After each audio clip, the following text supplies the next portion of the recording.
안녕하세요, 헤이월드입니다. 오늘 저희 구독자님께서 제네 실수를 사셨어요. 제네 실수.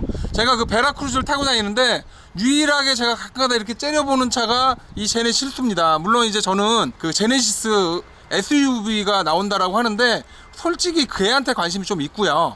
그리고 걔도 뭐 그냥은 안 살 거예요. 왜냐면 요번에 뭐 여러 차들처럼 뭐 결함이 나오거나 막 이럴 것 같아가지고 출시되고 한 1년 정도? 왜냐면 지금 소나타 DN8인가? 이게 벌써 경매장에 나와서 낙찰되기 시작을 하고 있고 금액도 벌써 한 300, 500 이렇게 떨어져서 나오고 있거든요. 제네시스 신형 SUV가 나왔을 때 신차를 받아서 제가 그 모든 결함을 다 떠안을 필요 없잖아요.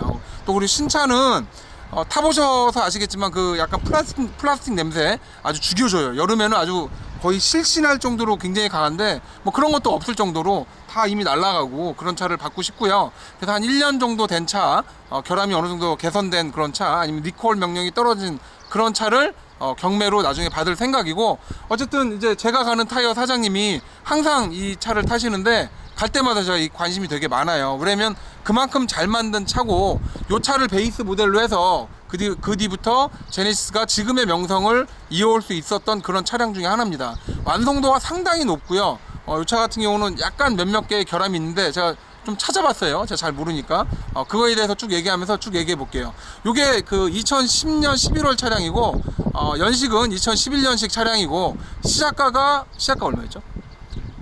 1150. 시작가가 1150만 원이었고요. 낙찰가가 1180. 낙찰가가 1180이었어요. 그때 당시에 그 이렇게 금액이 차이가 안 나는 것들은 딱 그 희망가 정도만 되면 낙찰이 되고요. 만약에 더 이상 누르지 않거나 경쟁자가 없으면 제가 사고 싶어도 못 사는 게 이제 경매 시스템입니다. 그럼 나중에 후상담을 통해서 사야 되는데 한 번도 경매장에 안 와보신 분들은 이게 도대체 무슨 얘기야?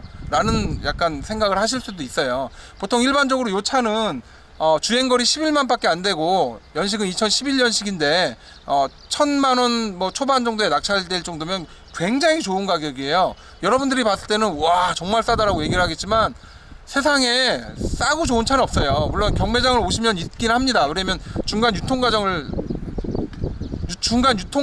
생략을 했기 때문에 가능한 거고요.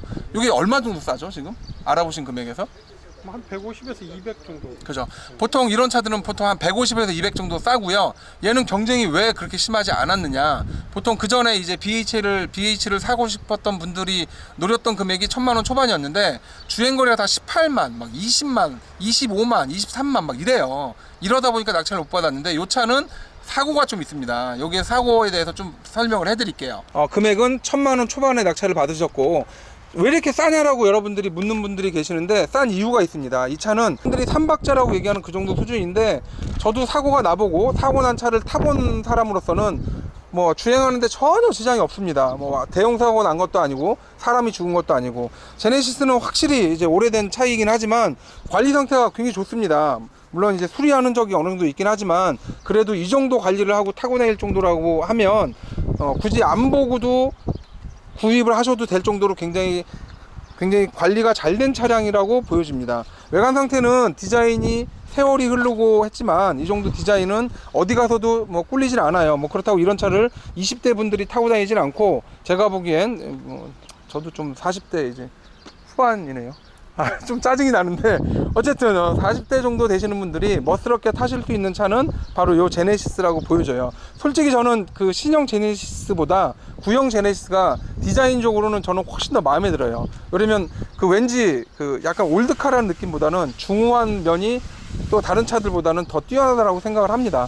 이 차 같은 경우는 사고는 좀 있지만 굉장히 좋은 상태를 자랑하고 있기 때문에 제가 적극적으로 권했던 거고요. 이 차의 문제점이 조금 있는데, 문제점은 연비가 좀 좋지 않습니다. 예, 감안을 하셔야 돼서 1년에 주행거리 15,000 이상 타시는 분들은 저는 이 차를 권하고 싶지 않아요. 그러면 나중에 뭐 기름값 때문에 뭐 힘들었어요, 뭐 삶이 팍팍해요, 뭐 이런 얘기도 할 수 있거든요. 그래서 주행을 많이 하지 않는다거나 뭐 기름값에 크게 부담 없다라고 하시면 이왕이면 좋은 차를 타시는 게 좋습니다. 언제 일어날지 모르는 사고에 나름대로 자기를 보호할 수 있는 거는 결국은 차밖에 없어요. 한 번이라도 경험하셨던 분들은 압니다. 고속도로에서 풀브레이크를 밟고 차는 이제 비명을 지르면서 쭉 가면서 쓰는데 보통 끼익 하고 끼익 쾅 이렇게 되는데, 그때 믿을 거는 차체밖에 없어요. 차체밖에.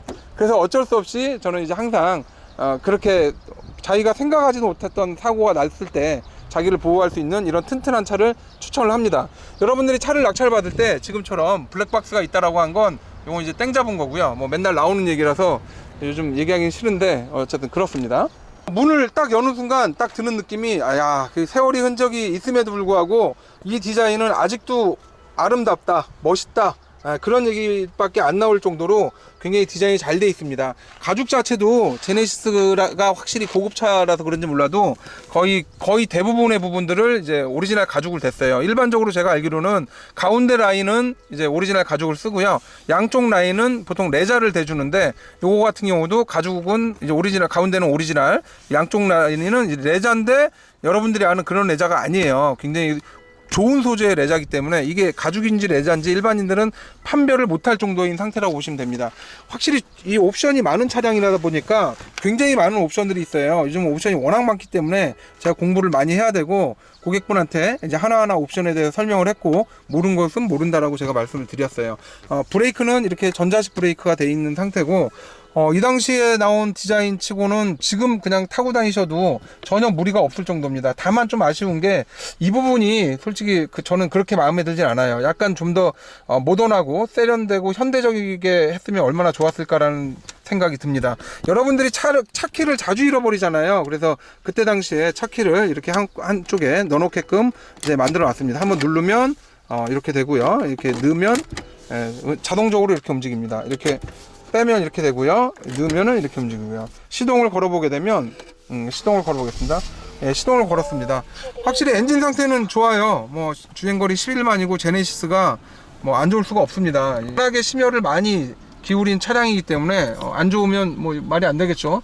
썬루프도 역시 이렇게 멋지게 썬루프가 있고요. 요즘 나오는 파노라마 썬루프에 비하면 그렇게 크진 않지만 이 정도면 충분히 만족스러운 썬루프 상태라고 보여져요.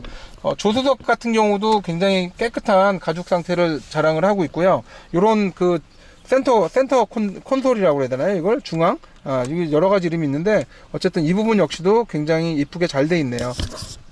요즘은 이제 그 공기나 이런 것들이 중요해서 그런지 모르겠지만 이렇게 공기 청정할 수 있는 이런 기능도 있고요. 다이얼 버튼을 통해서 자기가 원하는 여러 가지 기능들을 이걸로 활용을 할 수가 있습니다. 이거 이제 DMB나 내비게이션이나 이런 것들이 장착이 되어 있고요. 이런 부분이 좀 아쉽죠. 디스크라고 되어 있는데 요즘은 이제 USB를 많이 쓰다 보니까 조금 아쉽긴 한데 이런 거 이제 그 오디오샵 같은 데 가서 개조를 원하시면 이런 것도 개조를 해 주실 거고요. 그 구독자분이 물어보신 게 에어컨 필터는 어떻게 교환을 해야 되냐라고 물어보는데 보통 이 그 박스를 열고 글로브 박스를 열어서 안에 요즘 인터넷이 워낙 잘 나와 있어요. 글로브 박스를 열고 안에서 이건 뭐지? 이상한 버튼이 있는데?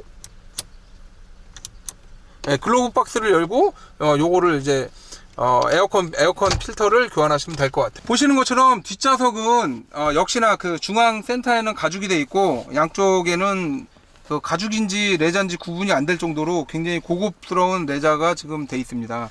여기가 이렇게 안으로 쏙 오목하게 들어가 있어서 딱 앉았을 때 몸이 뒤로 싹 촥 감기는 듯한 그런 느낌도 들고요. 실제로 이 정도 차량들이라면 뭐 기사를 태우고 다닐 정도는 아니지만 뒷좌석에 앉았을 때 굉장히 편안하고 안락한 느낌이 정말 많이 드는 게 바로 이 제네시스 모델입니다. 이런 제네시스 모델 정도 되면 여러분들이 굳이 뭐 굉장히 좋은 최신형 제네시스보다 이런 것들도 한번 정도는 생각을 해보시는 것도 괜찮다라고 생각을 해요. 물론 주행거리가 적게 타시는 분들이 이런 걸 생각해 보시는 것도 괜찮죠. 그러면 1000만원 정도의 이 정도 차량을 만난다고 하는 건 이건 어떻게 보면 축복입니다. 외제차들이랑 비교를 했을 때도 전혀 손색이 없고 연식 이제 2011년식 정도 되면 아직 10년도 안 된 차량이라는 걸 명심을 하셔야 되고요. 다만 이제 구독자분이 걱정하시는 거는 주행거리가 5년에 10만 정도가 넘기 시작하면 그때부터는 이제 교환을 해서 타셔야 되는데 교환을 해서 타시게 되면 무슨 문제가 있냐, 이제 부속값이 이런 차들은 좀 비싸니까 차 가격이 워낙 원래부터 있다 보니까 이제 그런 거 감안하셔야 되고요.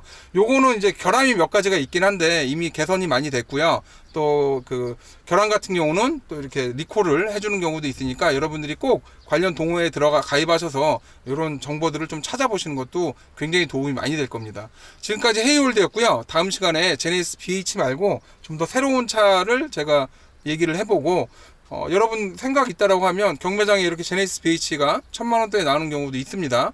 진짜 어떤 이런 드라이빙의 어떤 감성이나 드라이빙의 안정성, 야, 이 명차가 이런 거구나라는 느낌을 받을 수 있었으면 좋겠어요. 물론 경쟁 모델이 쌍용에서 나온 체어맨이 있긴 해요. 근데 얘기 들어보니까 체어맨이 훨씬 더 좋다라는 이런 평도 조금 있긴 하더라고요. 하지만 체어맨보다는 저는 가능하면 제네시스를 추천을 하고요. 올드카 매니아를 떠나서 이건 뭐 올드카, 아직은 올드카는 아니지만 좀 오랜 동안 뭐 5년 10년 이상 타기에도 전혀 부담 없는 디자인이며 성능이며 그 모든 것을 다 갖춘 차라고 보시면 됩니다. 이거는 여러분들이 선택을 하셔야 되는 거고요. 이 선택에 대한 모든 혜택은 여러분들한테 가게 될 거예요. 다음 시간에 또 뵙고요. 지금까지 헤이월드였습니다. 안녕히 계세요.